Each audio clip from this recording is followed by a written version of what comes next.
Hola, buenos días, buenas tardes, depende de cuando lean esto o cuando lo escuchen, mejor dicho. Soy Alejandro de Otto, estoy a cargo de esta sección del programa, particularmente de las clases 4 y 5 que abordan, podríamos decirlo de esta manera, el pensamiento fanoniano en relación con esto que llamamos epistemologías del sur, pero particularmente en relación con la discusión acerca de la colonialidad del saber. En primer lugar, me gustaría comentarles que es un gran honor compartir con ustedes este espacio. Esperemos que en medio de esta pandemia que nos azota podamos seguir manteniendo los vínculos lo más fluidamente posible dentro de este contexto tan adverso, ¿no? Dicho esto, nada que de todas maneras en los cursos de Claxo usuales no se conozca, que es el trabajo a través de estos medios. Dicho esto, les quisiera contar una historia que engloba de alguna manera a las dos clases que me corresponden. De acuerdo a la extensión de tiempo, voy a ver si amerita 2 videos o la extensión de este. Veremos al final, más o menos cuando esté redondeando, cuántos minutos ocupa del espacio de exposición. Pero déjenme contarles una historia para poner un poco de contexto a lo que quiero plantear dentro de la discusión de estos días y de la circulación de textos que pretendo tengamos en el foro. La historia empieza así. Miren, a fines de la década del 80 yo me encontraba estudiando la licenciatura en la Universidad de la Patagonia, en Argentina, una de las más australes, y en una de las materias, me acuerdo que era una de las materias concretas del fin del plan de estudios, yo estudié historia, estaba el curso de sociología, que había que aprobarlo porque si no uno no podía seguir en los cursos. Como no la cursé, es decir, no pasé por ese cursado de manera presencial, hay una opción en Argentina que es la posibilidad de rendir libre la materia, entonces uno la prepara y la rinde. Voy a ver al profesor y el profesor me da un texto para que prepare y ese texto es Los condenados de la tierra de Frantz Fanon. Es más, el texto que me da es la versión de una de las ediciones, de Fondo de Cultura Económica, que hasta ahora es una de las que más circulan en América Latina. Recuerdo que leí por completo el libro de Fanon y lo hice porque seguro que me van a hacer muchas preguntas, ¿no? Y recuerdo también, y esto es una realidad, que entendí poco y nada de lo que pasaba en ese libro. A la distancia me parece extraño que fuera así porque en mis estudios yo había tenido contacto con el materialismo histórico, por ejemplo, o en las versiones historiográficas del marxismo contemporáneas, las que están alrededor de las lecturas de Edward Thompson, E.P. Thompson, Eric Hobsbawm, Ralph Samuel, Perry Anderson, entre otros. Y cuando leí Los condenados de la tierra me di cuenta que era un texto raro. Yo lo defino en otra escritura, en otro artículo, como un raro texto revolucionario que hablaba de cosas diferentes. Y sobre todo tenía la impresión permanente de que hablaba de un tiempo que ya se había ido, ¿no? De un momento de la historia contemporánea que parecía sistemáticamente perdido tras los fracasos de las revoluciones del tercer mundo. Estamos hablando acá de fines de la década del 80, de los movimientos de liberación nacional, de los horrores también de las guerras emprendidas en términos de revoluciones, ¿no? Estábamos a la vuelta de Vietnam, Pol Pot y todo esto. Del despliegue sistemático, podríamos decir también, de la configuración mental, política y cultural llamada neoliberalismo y un largo etcétera que ustedes se lo pueden poner sin ningún problema. Es decir, lo que quiero marcar con esto es que nada de lo que acontecía en mi contexto de referencias inmediato, por ejemplo, la sociedad argentina de la inmediata postdictadura y de la transición democrática hacia formas de articulación política muy socialdemócratas, anunciaba o hacía propicia la lectura de un texto como el de Fanon. Por el contrario, si uno lo leía era para sentir cierta satisfacción por haber dejado de alguna manera uno de ser epígono de aquellos sueños perdidos en pliegues generacionales de las 2 décadas posteriores, ¿no? Los sueños de la revolución, los sueños de la liberación, etc. Y ahora era, de alguna manera, lo que uno reivindicaba en ese periodo era un derecho a la temporalidad, ¿no? Ya no la de las generaciones pasadas, sino un derecho a la temporalidad que estaba emergiendo y nadie, yo creo que tampoco, lo quería desaprovechar. Sin embargo, en todas las inconsistencias de mi lectura, y como diría Borges en un texto que se llama Tema del traidor y del héroe, que ahora me son reveladas, por el hecho de haber transitado largamente la escritura de Fanon, la que más me impresiona, la que más me impacta, digamos, por el carácter, porque enuncia o muestra el carácter de una práctica social fuertemente enraizada en las subjetividades de una sociedad como la Argentina, por lo menos en aquellos años, ¿no? Estoy hablando ya de largos 30 y pico de años, o 33, 34 años, es el hecho concreto y brutal de que nadie me hizo notar una evidencia irrefutable acerca del autor de Los Condenados de la Tierra, y era el hecho de que este autor era negro. Ustedes dirán, qué locura. No es tanta la locura. Déjenme seguir. Tardé un tiempo relativamente largo en darme cuenta de ese error intelectual muy impresionante, ¿no? En parte porque aquella primera lectura estaba indicada para rendir un curso del cual yo no estaba demasiado interesado en transitar, y nada. Pero de alguna manera fue un llamado de atención, ¿no?, que no hubiera advertido semejante situación. Pero hay dos dimensiones que se volvieron recurrentes, podría decir, en las inmersiones posteriores que hice sobre la escritura de Fanon.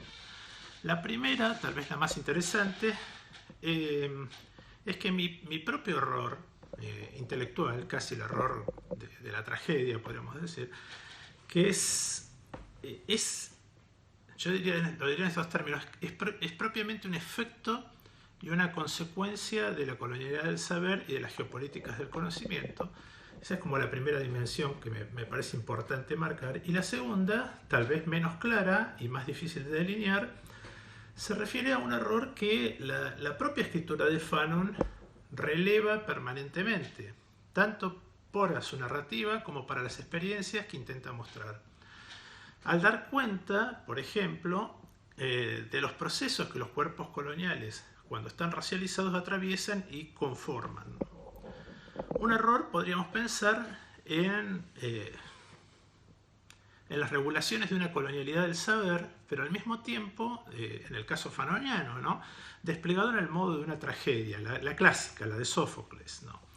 En tanto, cada uno de los sucesivos descubrimientos que acontecen dentro de la propia escritura de Fanon hacen de los personajes fanonianos centrales a partir de darse cuenta de los errores intelectuales cometidos y marcar, por otra parte, que no se trata de errores morales, ¿no?, o errores de tipo moral, sino de errores en el orden del conocimiento. No sabían, ¿no? Es decir, hay errores valorativos que hace que las decisiones fueran incorrectas. Entonces, al advertir esos errores, la consecuencia es que nos empujan y conducen a zonas que, en cierto sentido, son innominadas de la experiencia social histórica y que pueden, de alguna manera, producir una interpelación en el mapa de conceptos y categorías de los saberes coloniales, entendiendo por tal a conjuntos completos de disciplinas que se acuñaron en las matrices de la colonialidad y de la geopolítica del conocimiento como la dimensión ordenadora. Veamos esto en más detalle. Uso la noción de colonialidad del saber, prefiero llamarla noción, es indistinto si ustedes quieren calificarla de categoría o concepto estructurante, de todas maneras el modo en que lo hacemos circular es bastante equivalente. Uso la colonialidad del saber como una categoría o una noción, mejor dicho, flexible, en el sentido que permite describir situaciones en las que una de las dimensiones o varias vinculadas a la producción del conocimiento están ausentes o por el contrario demasiado presentes. Quiero decir con ello que la colonialidad del saber, como modo de reproducción de lógicas coloniales, implica con claridad una discriminación de factores centrales y secundarios en los procesos de conocimiento, ¿no? No solo representa, por ejemplo, un modo de dejar de lado los conocimientos alternos, otros, en el sentido de conocimientos y saberes tramados en relaciones diferentes a las de la ciencia moderna, por ejemplo, o por sociedades no europeas, por ejemplo, sino que también funciona regulando los énfasis temáticos, los conceptuales, los acentos dentro de los saberes normalizados bajo la rúbrica de científicos o académicos. De todos modos, me gustaría señalar que el uso de la noción, por mi parte, lo que pretende hacer es ocurrir en los límites de lo que podríamos llamar sus posibilidades heurísticas, y sobre todo básicamente porque me ayuda a pensar esa situación inicial de mi relato en esta clase, la de mi desconocimiento acerca de que Fanon era negro. No quiero convertir mi caso en un tema de estudio, lo que quiero hacer es mostrar de alguna manera cómo funcionan algunas articulaciones aún en el plano más concreto, más íntimo, ¿no? de estas cuestiones. Bueno, ante todo y para efectos comparativos, de los que siempre uno echa mano en las ciencias humanas, la colonialidad del saber trabaja de manera, yo creo, ¿no? en un punto de manera muy parecida a la noción de discurso, porque selecciona, recorta e indica qué es adecuado o no pensar, en qué es adecuado no hacer preguntas de alguna relevancia para la relación entre sujetos que conocen sus vidas concretas, ¿no? en una articulación histórica precisa, ¿qué implica entonces la producción de relaciones de poder? ¿Y qué implica con respecto a aquello que tendencialmente llamamos la construcción de objetos de investigación? La peculiaridad, sin embargo, es que la colonialidad del saber se describe mejor, yo creo, esto es una hipótesis de trabajo, por las omisiones, ¿no? que por los elementos positivos puestos en primer plano. Por ejemplo, allí donde no se reflexiona sobre el lugar de enunciación, y no solo en términos de coordenadas histórico-sociales, allí donde, por ejemplo, la materialidad de los cuerpos y sus articulaciones están ausentes, o donde tabulaciones bien concretas sobre raza, género y clase ordenan subrepticiamente las encuestas, justo allí estarían en marcha todas sus capacidades performativas de esta colonialidad, pero son las menos enunciadas de la perspectiva del discurso positivo, del discurso, digamos, que se vuelve evidente para quien es el interlocutor, la audiencia de ese discurso.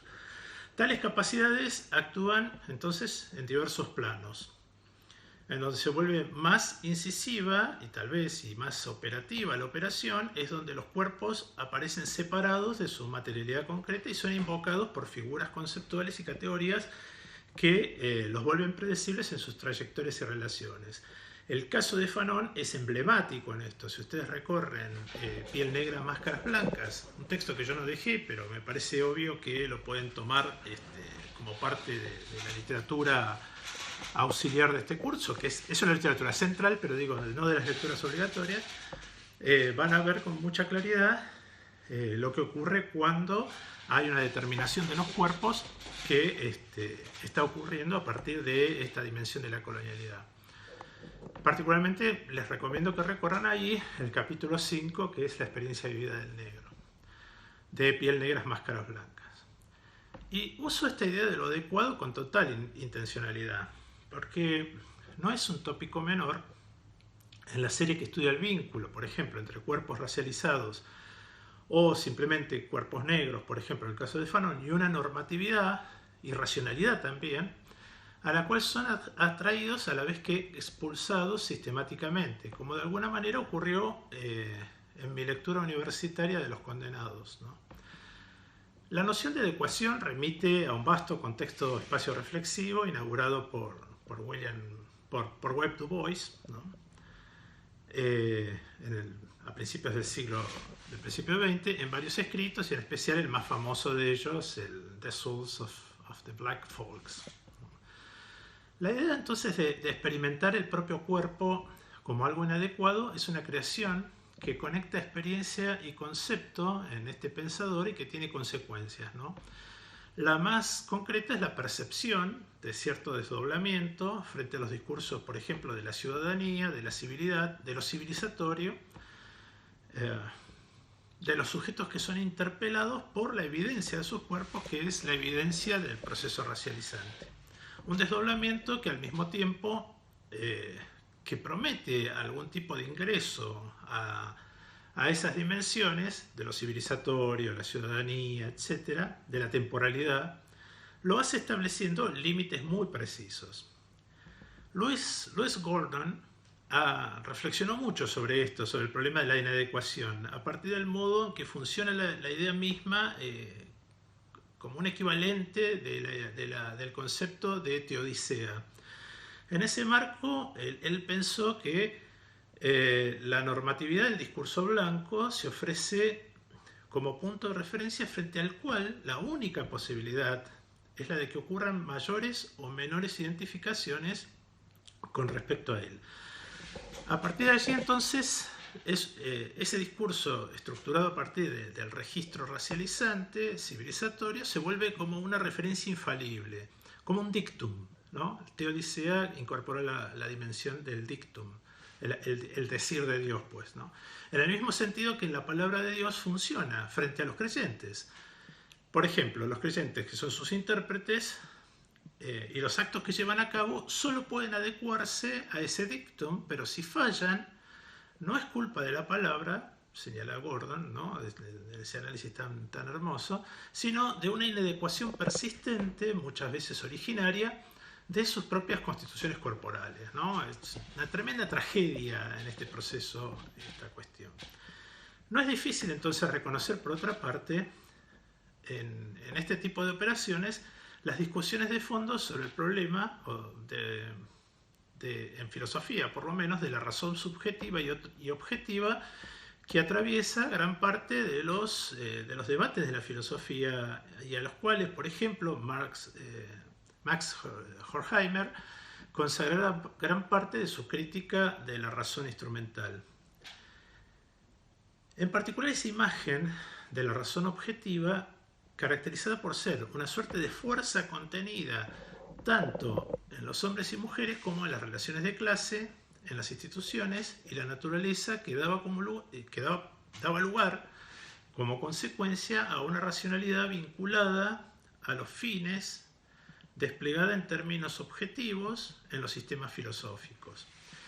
El efecto de estas dimensiones para los individuos era justamente el hacer que el grado de racionalidad se midiera a partir de la armonía o la capacidad de ajustarse, podríamos pensar, a esa totalidad que la razón objetiva proponía como marco vinculado a los fines, ¿no?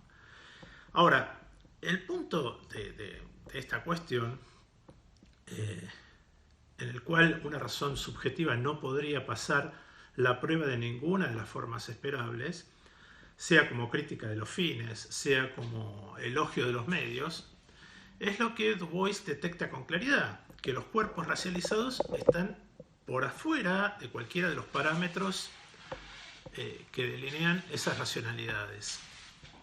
En la saga de estas ideas aparece claramente Fanon, ¿no? El texto de Piel Negras, Máscaras Blancas es una marca bien concreta, y como dije antes, el capítulo en especial de la experiencia vivida del negro es exactamente el lugar donde hay que ir a ver para ver este problema que en Du Bois se denomina de la adecuación o la inadecuación.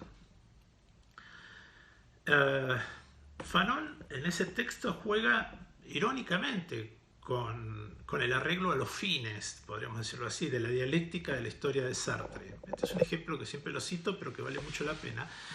Quien ve la crítica, Sartre veía, ¿no?, la crítica de las relaciones coloniales que lleva adelante el movimiento de la negritud como un movimiento antitético de la sociedad racista colonial. Y en el momento más alto, que es el momento en el cual se articula prácticamente un sarcasmo, podríamos decirlo así, sobre la operación ideológica de representar lo racional como fin ulterior, que sería casi la expresión de una filosofía de la historia. Fanon interrumpe ese momento y defiende cierto derecho a lo irracional sarcásticamente planteado, ¿no? Las consecuencias entonces son devastadoras para esa racionalidad objetiva de esta interrupción fanoniana. Por un lado, porque vuelve evidente la operación que subsume toda singularidad a fines ulteriores, es decir, vuelve evidente que hay un proceso de subsunción de las diferencias dentro de un discurso matriz o de la temporalidad, de la raza, etc. Por otro, porque revela que aún en el ejercicio de subsunción de ese cuerpo colonial, solo puede acceder a la racionalidad de los fines ulterior a costa de permanecer racializado, ¿no? Eso es muy impactante. Porque la crítica de las condiciones que racializan lo expulsan de la historia con mayúscula, de la ciudadanía con C mayúscula, en tanto ellas se modelan en y con la misma racialización. Entonces, en esa dirección, lo tachado, lo prohibido, lo borrado del discurso no es centralmente el cuerpo colonial racializado, sino la relación que racializa en el discurso y distribuye los objetos que designa en arreglo a esos fines.